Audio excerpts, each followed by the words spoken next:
Yes, world, I'm writing my memoir, and I have titled the first chapter simply this: Everyone Hates Jacques Papier. I think it captures the exact drama of my first 8 years in the world rather poetically. Soon I'll move on to chapter 2. This is where I'll confess that the first chapter was, in fact, the truth stretched, much like the accordion body of my wiener dog, François. The stretch would be the word, everyone. There are 3 exceptions to this word. They are my mother, my father, my twin sister, Fleur. If you are observant, you'll notice that I did not include François the wiener dog on this list. A boy and his dog are, quite possibly, the most classic of all classic duos, like peanut butter and jelly, like a left and right foot, like salt and pepper. And yet, my relationship with François more closely resembles peanut butter on a knuckle sandwich, a left foot in a bear trap, salt and a fresh paper cut. You get the picture. In the interest of truth, it is not entirely François' fault. The cards of life have been stacked rather steeply against him. For starters, I do not believe the person in charge of making dogs was paying attention when they attached François' stumpy legs to his banana-shaped body. Perhaps we'd all be ill-tempered if our stomachs cleaned the floor whenever we went for a walk.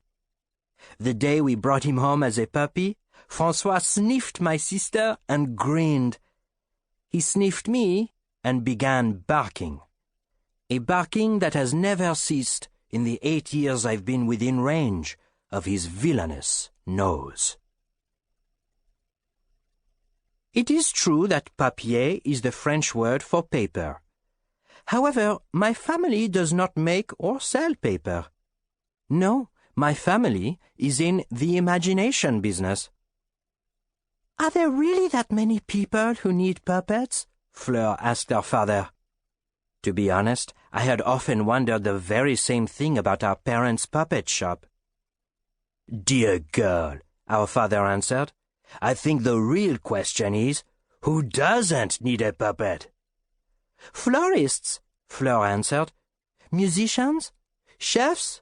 Newscasters? Oh, hello, father said. I'm a florist. They say talking to plants helps them grow, and now the puppet and I are chatting, and our flowers are thriving. He spun around. Why, look at me, the piano player, with a puppet on each hand. So now I have 4 arms instead of just 2.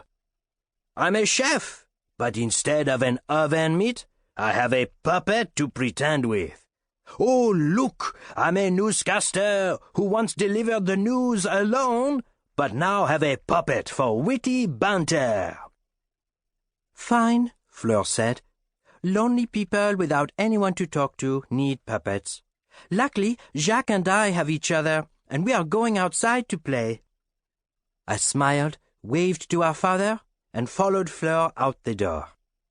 The bell rang as we left the cool gaze of puppets and greeted the sunshine, winking at us through afternoon clouds. School. Who thought of this cruel place? Perhaps it is the same person who matches together the various pieces of wiener dogs. School is a great example of a place where everyone, and I mean everyone, hates me. Allow me to illustrate with examples from this very week. On Monday, our class played kickball. The captains chose players for their team one by one. When they got to me, they just went and started the game. I wasn't picked last. I wasn't picked at all. On Tuesday, I was the only person who knew the capital of Idaho.